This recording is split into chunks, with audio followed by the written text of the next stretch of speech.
after the chaos that rocked a burial ceremony attended by former Deputy President Rigathi Gachagua on Thursday last week.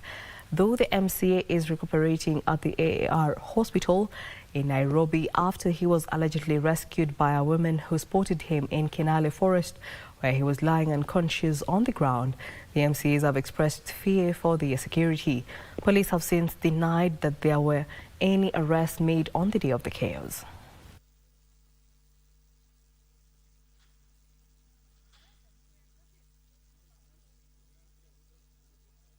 He was admitted to the ICU section of the hospital. The doctors here and the medical personnel are doing their best to stabilize him. However, he was in bad shape. It is good to say that, and completely shaken. And it gives us a lot of concern as members of the County Assembly of Kiambu, and indeed as members of the County Assembly across the country, that a member can go missing and disappears, to be found abandoned in the middle of nowhere. And we continue to urge our security agencies to get to the bottom of this matter. So we are grateful, at least for now, that he has been found, and we will keep insisting that the security of members of County Assembly be taken very seriously, because this doesn't seem to be an isolated incident.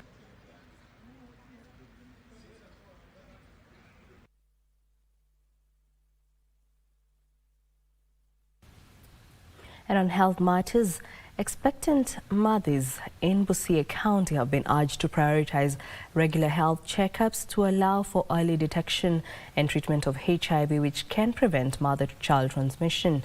This call comes as part of efforts to combat the rising rates of mother-to-child HIV transmission in the border county.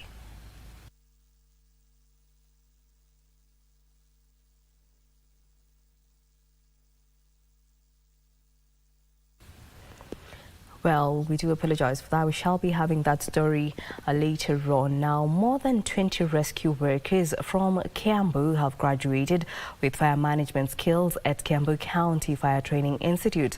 The training, initiated by the county government of Kiambu in partnership with the Polish Center for International Aid, covered various disaster rescue missions such as fire and road accidents, building tragedies and water rescue missions. 70% of the rescue workers have acquired jobs from the county government.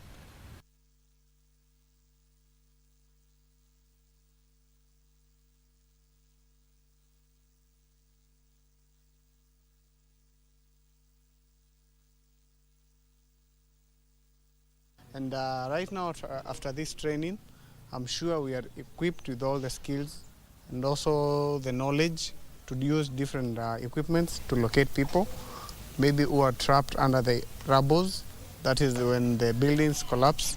And if you compare to us before, right now we are more organized, and we've made a team from the actual firefighters, which is a team comprising of different skills from different categories. And with the enhanced equipment and the high training, we will be able to respond in a very short duration to save more life and to mitigate more disasters. As a county, are now able to respond very fast to various, in case of a fire or in case of rescuing when people fall into pits and everything. We've been able to respond very fast. In other news, the Jamhuri Kenya Youth Initiative hosted the third phase awards that saw several leaders, including members of parliament and MCAs, feted. Speaking during the event, the director of the program, Bernard Simanto, hailed the awards, terming it a means of uniting the country. Simanto further added that those awarded are taken through a rigorous process of the survey that cuts across the country. The winners of the award are expected to show exceptional leadership and positive impact in the community. The leaders urged their colleagues to strive for excellence in service delivery to Kenyans.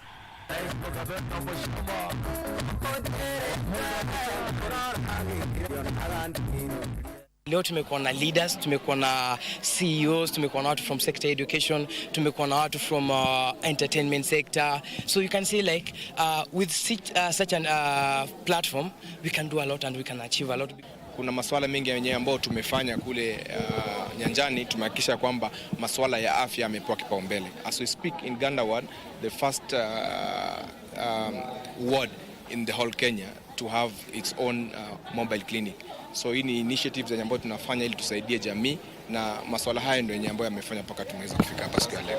Katika CDF bursaries, katika constituency yangu, all from 4-day schools tunawalipia, na pia wale wengine wa boarding, na pia wale wanafunzi wengine wanaenda through vetting, and that one we have done for the last 2 years.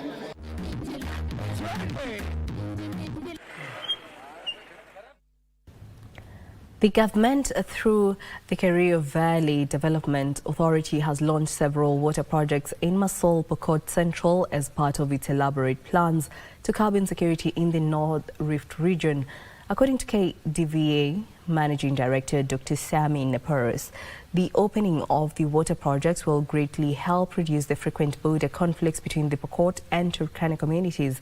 Sigar Member of Parliament Peter Lochakapong said that the projects initiated will also help reduce livestock herders' migration to neighboring counties. Kalas and Amto, and then 3 water pumps. The total cost of the project is about 80 million.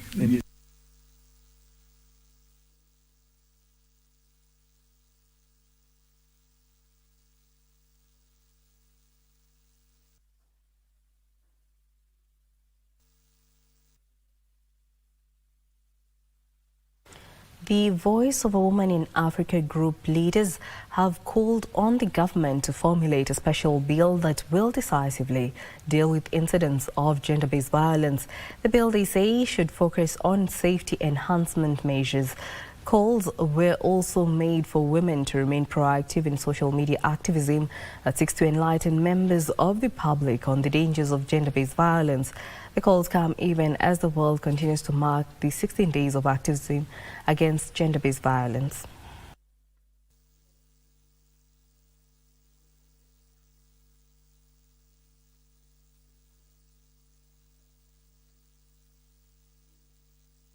It is for progress that we are talking of gender balance, and it is for progress that we are encouraging women to fill the various sectors. We also find that there are stereotypes that have come up because of cultural differences, of cultural beliefs, and you find that even in Kenya, as we are talking, we still have less women in the sciences, except medicine. And yet, when you find the women doctors, they're doing extremely well. So we need to start encouraging them from when they're very young.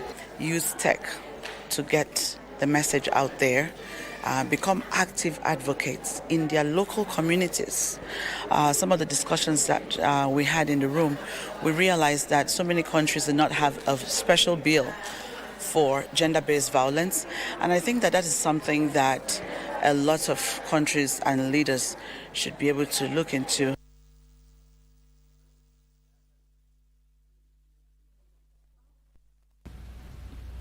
Now on matters education stakeholders in Surrey, Migori County have been urged to unite in confronting the different challenges that have contributed to the declining academic performance in the county.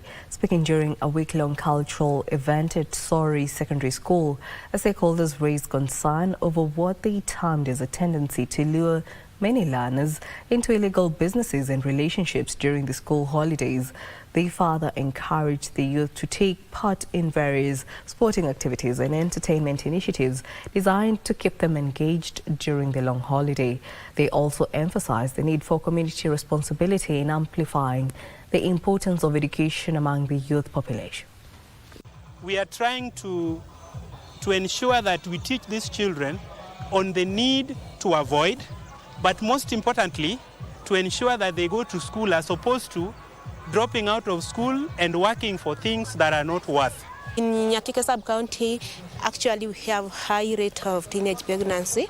So we are also here to fight against triple threat. That is new cases of HIV infection among the youths, sexual and gender-based violence, and also teenage pregnancy, which is on the rise. We are looking at opportunities of discussing with them at personal levels to encourage them so that they look at their lives and know the people they engage with, because you are a reflection of the people you interact and engage with.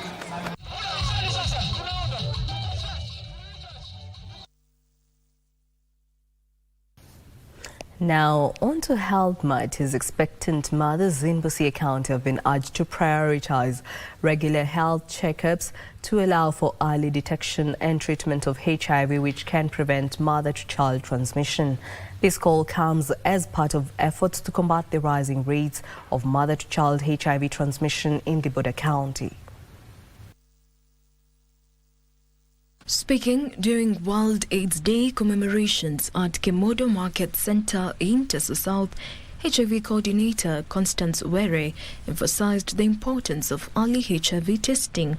She urged expectant mothers to know their status early in their pregnancy, and in case of a positive outcome, they can be started on antiretroviral early to protect their unborn child. Ambukizi kutoka kwa mama hadi kwa mtoto bado iko juu. Na tunajua kwamba tuko na ART ambayo inafanya kazi vizuri. Kama mama mjamzito atajulikana mapema kwamba ako na HIV na anzishwe dawa mapema, watoto hawatapata virusi. Meanwhile, in Baringo County, sexual violence and female genital mutilation have been identified as significant factors contributing to the rise in new HIV infections. Nasikianga msichana anatolewa akiwa mchanga, anafichwa, anaenda, then unasikia amepata mashida. Tafadhalini, wacha tukae pamoja na mambo ya FGM, tujaribu kabisa kuachana nayo. Na ile kitu hata mbaya ni ya kwamba hiyo FGM inafanywa na ile njia ya kisamani ambaye inaweza kufanya wengine waambukizwe ukimwi.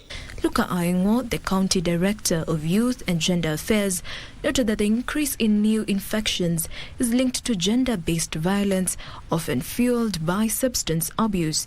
He emphasized that couples involved in drug use are more likely to engage in unprotected sex, increasing the risk of HIV transmission. Gender-based violence inakuwa kiini ya kuambukiza wengine, kwa sababu wengine wanakunywa pombe na badala ya kuwa na proper reasoning wanakuwa na vita kwa nyumba, ama wanafanya mambo ambayo haiambatani na ile self control tumesema za zile, ndiposa ina cause kuambukiza kwa virusi. And Kenyans have been urged to embrace prevention measures to stop the spread of HIV.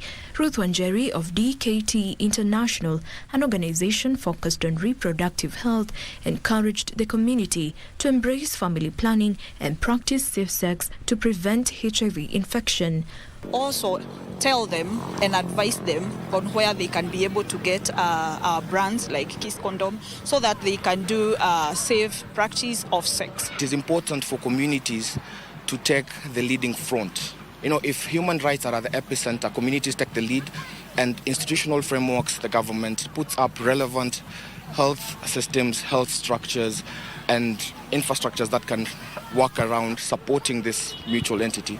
We can work around eradicating HIV and AIDS as a pandemic come 2030.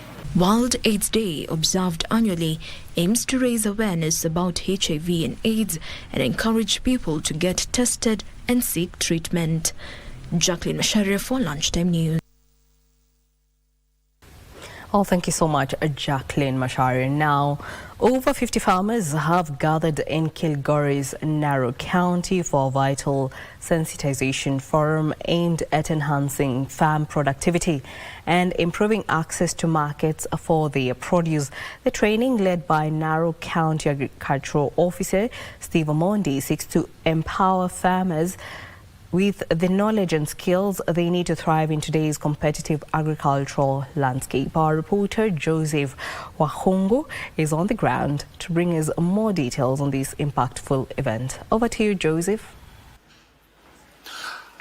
Thank you very much, Jackie Wambiru. Indeed, we're coming to you live from Kilgoris town in Narok County. And we all know that agriculture is the backbone of our economy. With food in the table, we are all safe. And today, of course, if you look at this hall here, we have over 65 farmers from Transmara area who have come here for a very important event, and that is training on how to boost agriculture and how to boost their farming, and even how to be able to access markets in every area that they are. So today, of course, the training was facilitated by officers from the Cereal Growers Association, but also from the county government. And to talk to us from the county is Mr. Steve Omondi, an agriculture officer who is here. Of course, Karibu, Mr. Steve, in this live interview. Tell us about this training of these farmers and what exactly, if you may face the camera, please tell us what exactly is happening here and how you are able to impact on them. Yeah, thank you so much. My name is Stephen Barasa Omondi. I am the Sub-County Agriculture Officer for Transmara West, working under Narok County. Today, we are here in conjunction together with the Cereal Growers Association, FTMA. We are training farmers together behind me. As you can see, we are having about 65 farmers called FSC. FSC is a model whereby farmers are trained, and each of these farmers has around 100 farmers whom, after we have trained them, they will go back and train them. In a nutshell, we are talking about more than 5,000 farmers who are going to be reached after this training. Today, as we are here, we are having a training on marketing, whereby we are training farmers on how they can get their market for their produce. And this is a model where we are working together with our private partners like Cereal Growers Association, so that we can assist our farmers to get market for produce, because market has been a challenge for farmers. Indeed, once we have market, then production will not be a problem, because once the farmers know that there is a steady market for them, then when it comes to train them on production, it will be okay. Many farmers have been losing out once they produce and they don't get market for their produce. And today, we are getting farmers to know that they don't just produce and then go to look for market. They first of all go look for market, negotiate for the market, then go back to the farm and produce for the market. That's the take home point that we are driving home today for farmers. Very good, Mr. Steve. Indeed, Jackie, if you give me one more minute, I'll be able to talk to a farmer or two to be able to tell me how he has been able to benefit. Mzee, habari yako, tueleze jina lako na tueleze hii trading, songea hivi karibu na kamera tafadhali. Tueleze hii trading ambayo imefanyika leo imekufaidi vipi? Anza na jina lako tafadhali. Jina langu ni Ezekiel Rantaine Saila.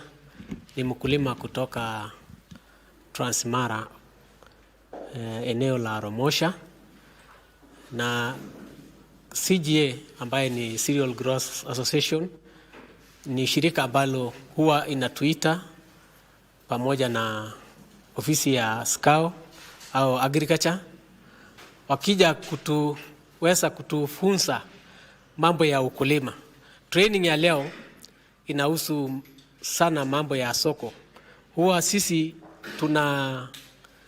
tuna lima bila kujua soko ni wapi, lakini kwa model yetu ya FSC, Farmer Service Center. Farmer Service Center ni mkulima ambaye amefunzwa na CGA ili aweze kusaidia wale wakulima wenzake au wengine ambayo wako nyumbani ambayo hawataweza kupata nafasi kama hili. Asante sana. Utaniruhusu tu niongee pengine na mkulima mwisho, Jackie Wambiru, if you may allow me, let's also talk to a female farmer to tell us really how they are benefiting.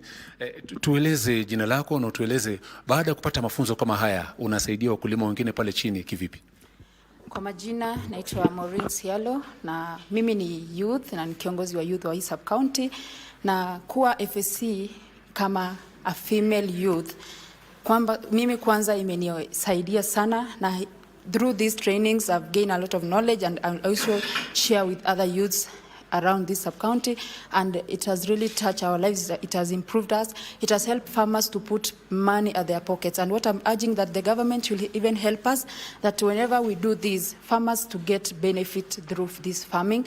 And we have acquired a lot of trainings from CGA, that is a project called FTMA, and as a farmer, as a female farmer, it has really boosted us a lot. And I'm urging all our farmers to be serious in this thing, to put up more effort, to train more farmers.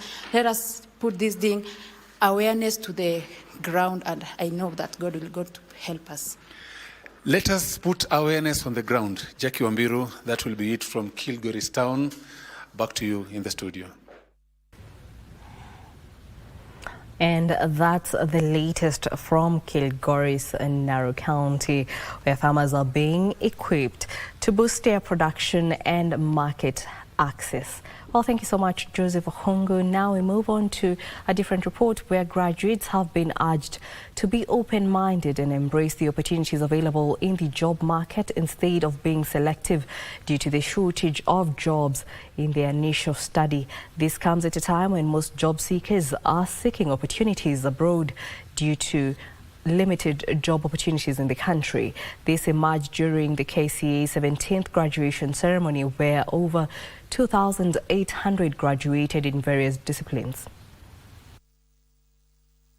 I'm happy that I can incorporate the business aspect in my life to succeed. I would encourage any graduate to get an opportunity out there to grab it for a start and go there and identify opportunities. It's really important that the graduates are flexible, they are creative, they pick up the opportunities that arise, they're alive to the challenges of the day, but of course graduates that are resilient and are able to determine the course of their future in this economy, and using the knowledge and the learnings that they've acquired from the university to really make meaning out of their lives.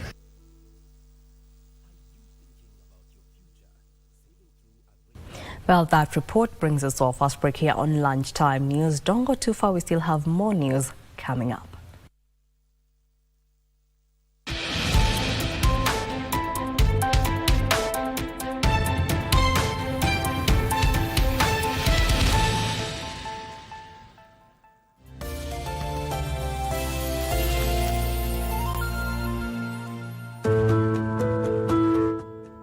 Are you thinking about your future? Saving through a registered retirement benefits plan offers amazing benefits that make a difference when it matters most. A registered retirement benefits plan allows you to save up to 20,000 shillings every month tax-free. An investment income from a pension scheme is tax-exempt, meaning your money grows even faster, especially when you add the compound interest. Your retirement benefits provide a basic, reasonable income after your working life, preventing old age poverty and offering contingency funds in cases of ill health, death, or other disruptions. It acts as a safety net upon loss of employment, like during the COVID-19 pandemic, and offers financial protection to your dependents. Plus, it can cover post-retirement medical costs, one of the biggest expenses for retirees. Secure your future and enjoy your retirement to the fullest with a registered pension plan. Plan today for a brighter tomorrow. For more information, visit our website www.rba.go.ke, call our toll-free line 0800-720-300, or email info@rba.go.ke. Secure your future. Secure your peace of mind. RBA, safeguarding your retirement benefits. Greetings in the name of the Most High Jah Rastafari. My good name is Marley Moses, the positive warrior, alongside... Yes, sir, DJ D-Rage, the baddest. Each and every Wednesday from 10 p.m. on KBC Channel 1 TV. Tunakuletea the biggest reggae party in 254 in a yard extra. Extra niceness of reggae music. Extra dose of entertainment. When the thing is nice, we have to do it twice.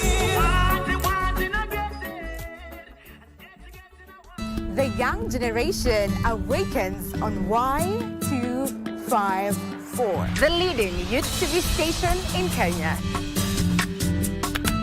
We treat you to current affairs, entrepreneurship, health, and human interest conversations. It's art, it's culture. Movies, gossip and trends, sports, drama. We bring you a vibe like no other, straight to your living room. To keep you informed, inspired, entertained, and most of all, refreshed. We are such a vibe. Y254. Imagine.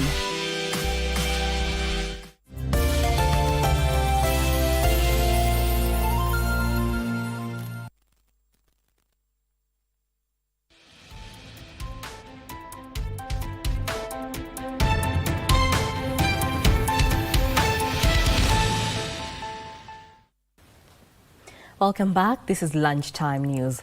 Technology is redefining and transforming industries, with the modern world embracing the use of robots to offer services previously offered by humans. Kenya appears to have taken the cue. A restaurant located in Nairobi's Kileleshwa has embraced robots to enhance its customer service, streamline operations, and create a memorable guest experience. Our reporter Martini Marcelin visited the restaurant and filed the following report. As guests step into this restaurant situated in Kileleshwa in the city of Nairobi, it is one of its kind. Welcome. Here, robots are not just a novelty but an integral part of the customer service. Decided to have the robots and incorporate them into service as waiters, as hostesses, as basically for entertainment and many other features. John Kariuki, the manager at the restaurant, says the idea of the automated staff was a motivation emanating from experience borrowed from other countries. So it was fit for us to incorporate robots into service because we've seen them serve elsewhere, we've seen them in most of the countries, and it was a good fit because most of the people love it, and our robots have actually made a really good point when it comes to making memories for our guests. Each of the robot staff has an identity. We have 4 robots. We have R24, and we have John. Once the customer have inbuilt tray, deliver the order to the designated. How do they navigate? Incorporate AI, we incorporate LiDAR system. LiDAR system basically is the same system planes use for autopilot, because you have to map all the robots to ensure that they know which table they're supposed to go to, how they identify who is who. John incorporates LiDARs and AI, and also so much thermal cameras, because for instance, if you are moving towards John, you'll notice that if it sees you, like you're blocking its path, it's going to tell you it's on a mission, it's trying to deliver food, please let me pass. While the integration of the robots is revolutionary, the robots require constant upgrades to ensure smooth operation. Going through training to. When we were training at the hospitality schools, we never trained to work with robots. Once you are employed, you are taken through a course of training to work with the robots. Of course, they use artificial intelligence. However, they do sometimes lose the mapping. So we are trained on mapping them in the morning. Like it's a bath ceremony whereby we have to sing to the client. We are all trained to do that. Despite the seamless work offered by the robots, John highlights one of the most challenging experiences in managing the robots. First week we opened, we only had Nadia robots. That's why we call her the pioneer. And, the first week her charger broke out, so it wasn't working. We had to take a helicopter and fly to Lagos, where we have brothers there who have a robot cafe. And they were kind enough to get us a charger, because you see, like, these are machines that are not available locally. You have to travel to be able to access the accessories. The other thing will be probably internet connection, because they're always online. If there is something with the connectivity, they might fail to respond to the commands, because they're syncing all this information from somewhere. And what impact does the use of robots have on job creation? This is what John had to say. This is something that has so many misconceptions. People are thinking that we are trying to substitute human labor with machines. So we've tried as much as possible to make sure the number of staff we would have hired without the robots is still the same. And actually, as we speak, we have more than the staff we probably would have hired, even if we didn't have the robots. This became clear that the robot staff were not meant to replace human interaction, but rather to support in creating an environment where technology and hospitality worked harmoniously to create memorable customer experience. You have humans and you have machines, because there is, even if you have technology and robots and all that, there is the aspect of human touch. A machine cannot do that. Our guests love the robots because we are a family-friendly restaurant. Given that we are in that direction, kids appreciate to see that because it's more of in that conduct where kids see the robots, get to spend some time with them, take photos and videos, and actually enjoy a machine that doesn't have feelings, come to your table. You can say whatever you want to eat. So this has given us a chance, to go a step further. They are fun to work with. They are kids' favorites, and they do make our work easier because they help in serving, they help in clearing the tables. This blend of innovation and tradition could redefine guest experience by offering a glimpse into a world where robots and humans collaborate seamlessly to provide exceptional service. Reporting for KBC Channel 1, my name is Martini Maslin.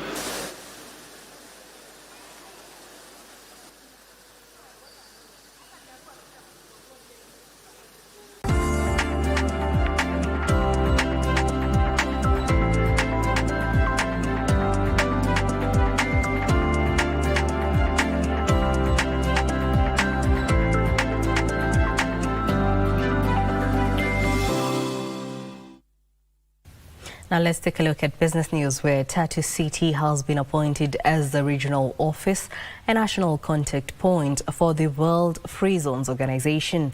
Tatu City Executive Vice President Solomon Mahinda says the appointment will open up Tatu City to more foreign investments and position Kenya as a regional investment hub. Tatu City has been chosen to spearhead investments in the country and across Africa. Tatu City has been appointed as a regional office and national contact point for the World Free Zones Organization. The appointment, which was formalized during the 9th African Economic Zones Organization's annual meeting, will see Tatu collaborate investments in the region. As the regional office, it will oversee membership expansion, regional activities, and World Free Zone Organization initiatives, while elevating African special economic zones on the global stage. During the appointment, World Free Zones Organization CEO Dr. Samir Amruni says Tatu City appointment was occasioned by the city's exemplary management and their quest to boost special economic zones operations. We would like to have an entity that believes that zones should go beyond just economic development. Zones should be a place for innovation. Zones should be a place for sustainability. Zones should be a place for local prosperity. Any national contact point and any regional offices should help us to implement this message. As a policy, we are deploying 22% of our master plan to green spaces. Now that you can see the kind of philosophy we are trying to deploy is that there's a minimum, but we really have to go beyond that because we are very long term. Currently, 26,400 people live, work, or study within the city, with the population expected to grow to 250,000 once the city is fully operationalized. Frederick Muki for Lunchtime News. Tourism stakeholders in the country have expressed concerns on the recent cases in park fees at the Masai Mara National Reserve. Speaking at the Tour Operators Society of Kenya annual general meeting, the sector players lamented that the hike has led to a decline in tourist numbers, impacting the livelihoods of many in the industry.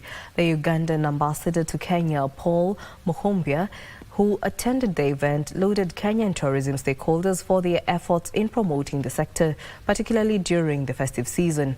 Muhumbia underscored the strong bilateral relationship between the two countries in the tourism sector, urging for a joint marketing strategy.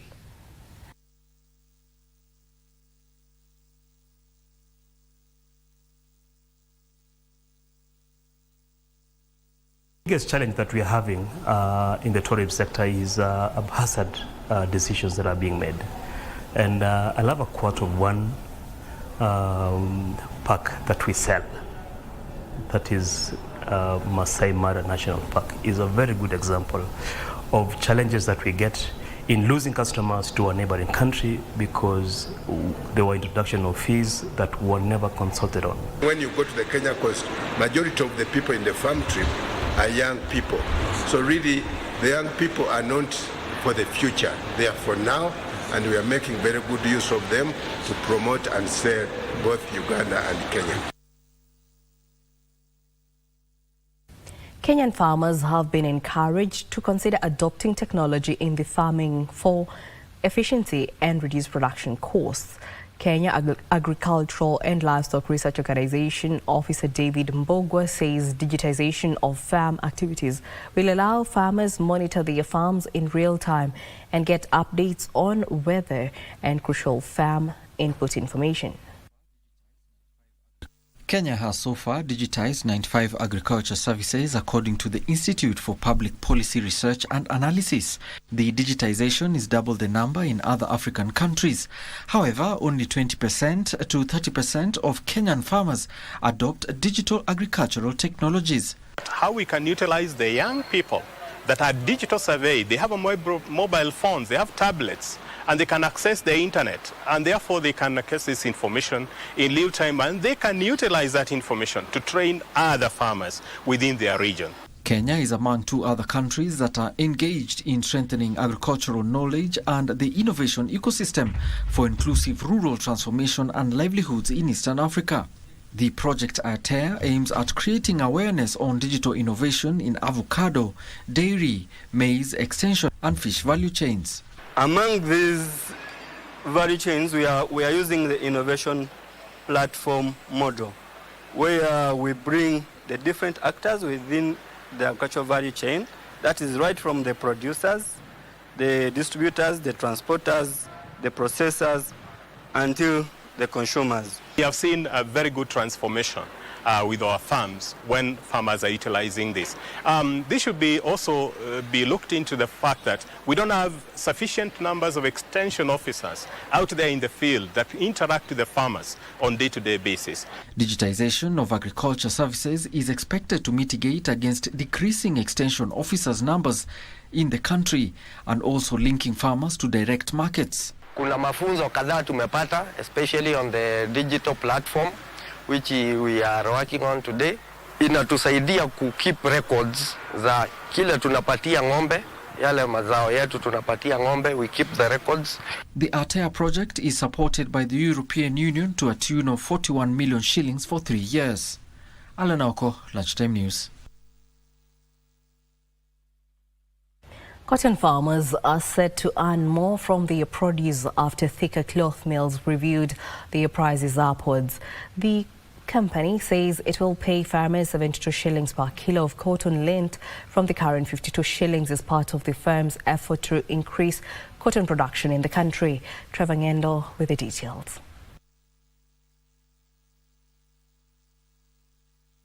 Thika Cotton Mills is planning to increase cotton production in the country by procuring cotton from local farmers at a competitive price. In the Buy Kenya Build Kenya initiative, the processor has reviewed its cotton price upwards by increasing their cotton farm gate prices by 20 shillings. We are serving a lot of people here.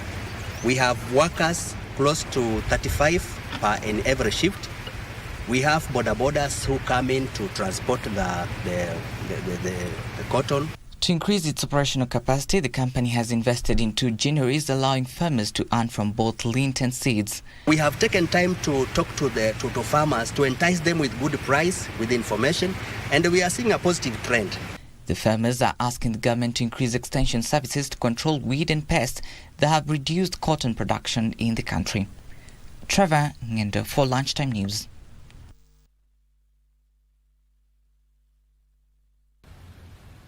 The US dollar pushed higher again on Monday in what is shaping up to be a critical week for the prospect of US rate cuts, while drawing verbal support from US President-elect Donald Trump. In a surprise change of tone, Trump has demanded that Brazil, Russia, India, China and South Africa BRICS member countries commit to not creating a new currency or supporting another currency that could replace the dollar or face 100% tariffs. The following is a glimpse of news-making headlines in the international scene. On Monday, the US dollar was higher after US President-elect Donald Trump warned BRICS nations not to create an alternative currency to the greenback. That marked a shift from his prior advocacy of a weaker dollar to fight trade wars, and the Chinese yuan quickly slipped to a 3-month trough at 7.2662 per dollar, while the Indian rupee hit record lows. The European percent chance it might even ease by 50 basis points on December 12. Media reports suggest that political uncertainty is another drag for the single currency as investors wait to see if France's government can survive the week intact. Meanwhile, UK house prices rose much more than expected in November and at the fastest pace in 2 years, helped by solid wage growth and declining mortgage rates, according to a lender. The price of a typical UK home rose 3.7% year-on-year in November, up from the 2.4% recorded the previous month and marking the fastest rate of annual growth since November 2022. House prices were up 1.2% month-on-month, taking the average cost to €268,144, just 1% below the all-time peak in 2022. Elsewhere, the owner of the UK's largest natural gas storage site has warned of depleted stocks by the end of winter due to early cold weather and a lack of wind power. Citrica, which operates the RAF facility in the North Sea, said stocks could be lower compared to previous years due to higher demand. Frederick Muki for Lunchtime News.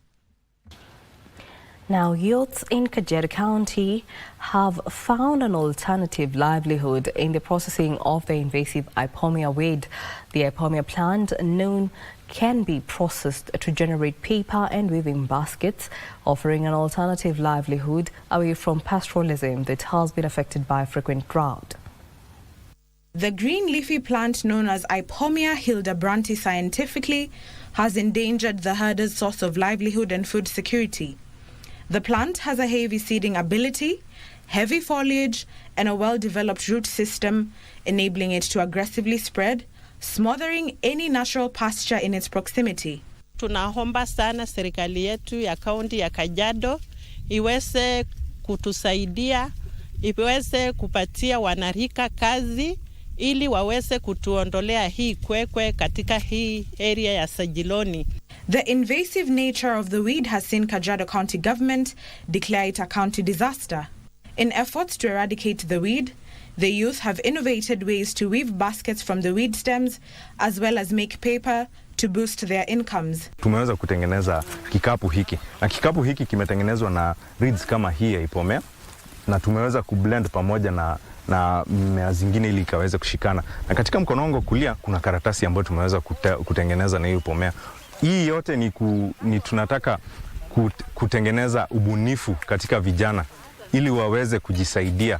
These benefits has elevate the young. We sat together and came up with first the basket and second the paper to show that this weed, as much as it's a menace to the community, to the pastoralist community, it is a weed that is beneficial to them. They have urged the government to invest and commercialize their venture. The weed can grow to a height of more than 2 meters, and one stool can spread up to 4 meters in diameter. Ndutamo Kami for Lunchtime News.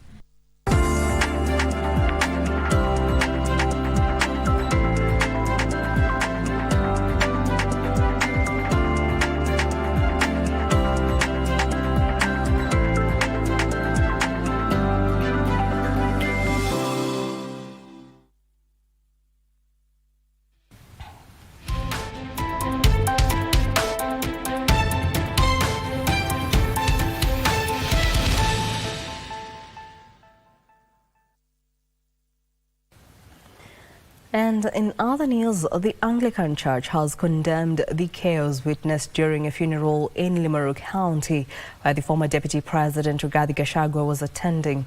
Speaking during the ordination of canons and lay leaders at Cathedral of ACK St. Peter's Siakago Diocese of Mbere, ACK Dean Bishop Moses Masamba urged the government to arrest the perpetrators of the Limuru violence to ensure such incidents don't degenerate into political intolerance.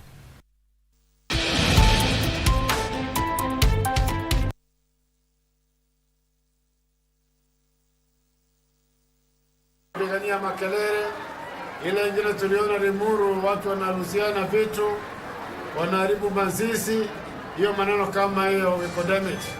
Lakini tunasema tuheshimiane, tuheshimu viongozi, waheshimu wananchi, kanisa tuheshimiane, na kazi ya Bwana iendelee, hata ikiwa ni kwa kanisa ama ni kwa nchi ama ni kwa familia.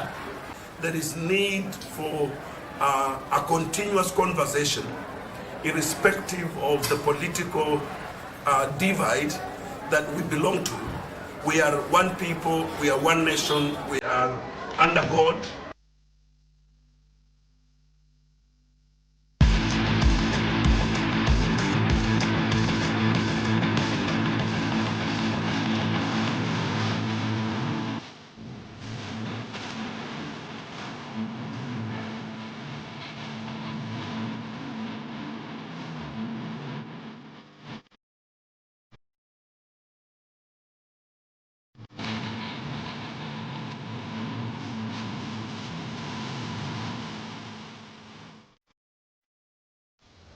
Now in the sports arena, Kwale United were crowned champions of the Coastal Region Tujiamini Initiative Soccer Tournament after beating AIC Kongowe FC 1-0 in the final match.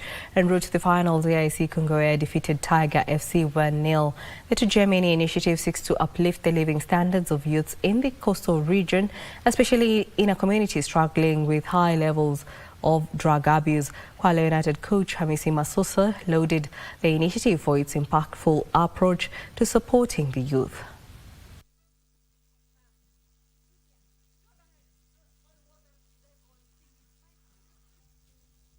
Unaweka vijana busy. Kama saa hii regional league yetu ijaanza, so timu ingekuwa ina train for anything, so vijana wangekuwa wanajikeep na vitu mob, lakini tunashukuru hiyo initiative, tumekuwa pamoja, tumetrain pamoja. Sasa hii ligi ikianza tutaenda na hiyo nguvu. Wamefanya jambo zuri zaidi, kwa sababu pia wale ambao wameathirika upande wa madawa wameona wivu, pia wameona kwamba kumbe soka ama sport inajenga na inainua maisha ya kijana. This area is unique in its own way. I think Coast has its own fair of challenges, from unemployment, from youth eradication into things such as crimes and even drugs. But I think we've seen a plus. We've seen the teams come out to confess that coming together to play football, coming together to belong to a club has really elevated and has really improved in terms of the social rubric of the society. Liverpool opened up a 9-point lead at the top of the English Premier League as Manchester City's crisis deepened in a 2-0 defeat at Anfield.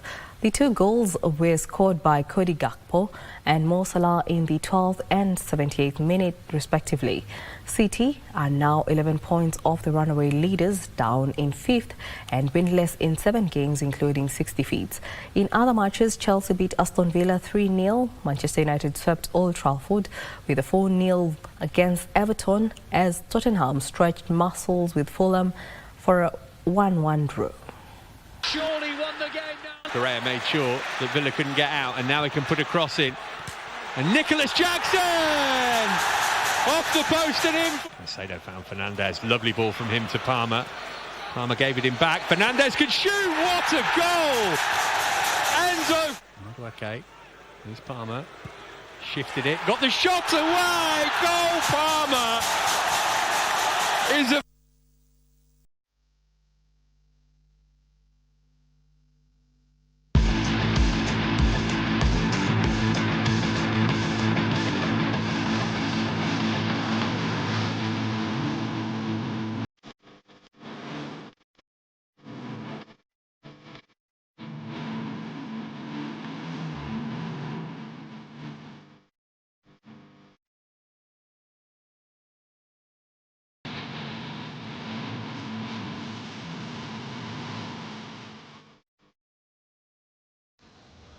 Well, that brings us to the end of our bulletin this afternoon. Thank you so much for choosing KBC Channel 1 Lunchtime News. My name is Jackie Wambiru. Our sign language interpreter is Lucy Maura. Enjoy the rest of the week.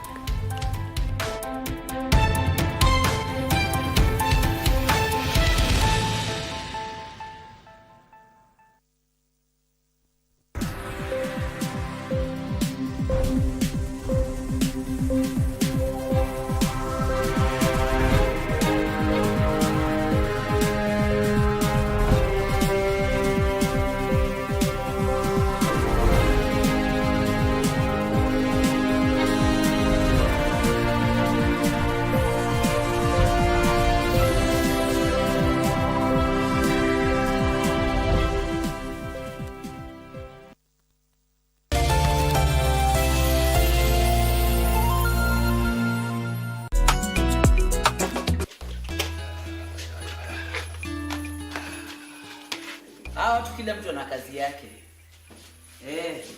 Mitani leo wewe kitu wako inaendaga mbele ama urudi reverse? Side by side. Unajua kupika nani? Mpaka fathers mimi nimewapikia. Mimi najua kupika chakula ina mingi sana. Do you even know the types of food? Nimesaidia order. Nobody's talking, nobody's doing anything. Hii ni mbuzi vulai, yani ngoat. Yenye ni vulai, ye mbuzi. Mmeka iliki hapa. Iye iliki. Ukaka unajua utanirudishia pesa zangu wewe. Mata mwache kuzinda ukinivanya kwa. Did you get any receipt? Hapana. Was there any acknowledgement? Even the rest walikuwa hapo simu. Kwani nyinyi mnahusika na hii kesi?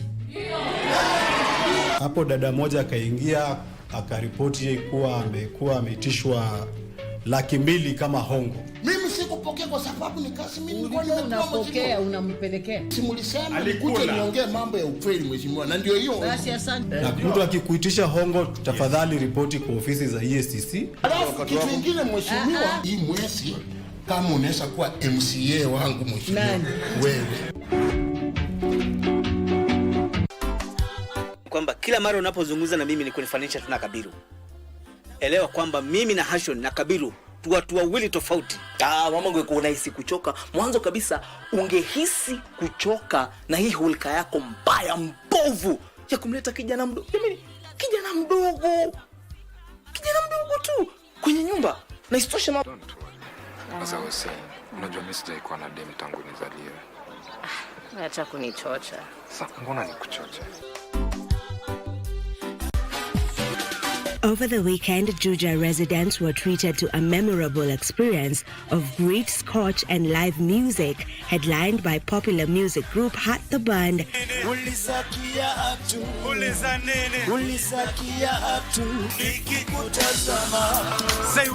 Since 2019, CISO has placed fashion in the context of culture, bringing unique designs and combining innovation with style. Teddy Rosita Ogoye, the reigning Mr. World Kenya 2024, made sure to make Kenya proud on the world stage, cementing his name among the conquerors.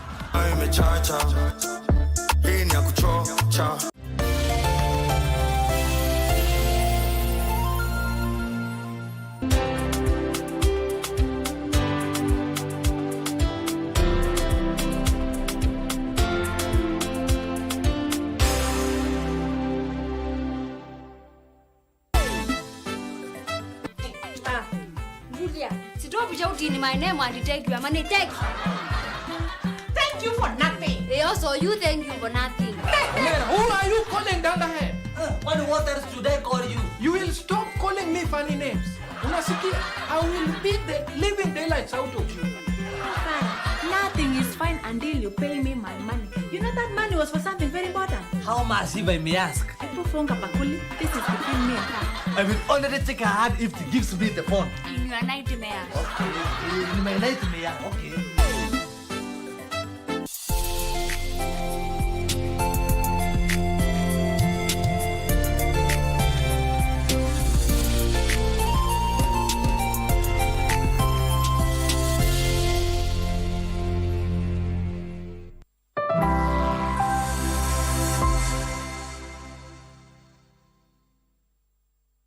Asha Sampath, welcome to your weekly magazine featuring Africa on the move through smart innovations and initiatives that work.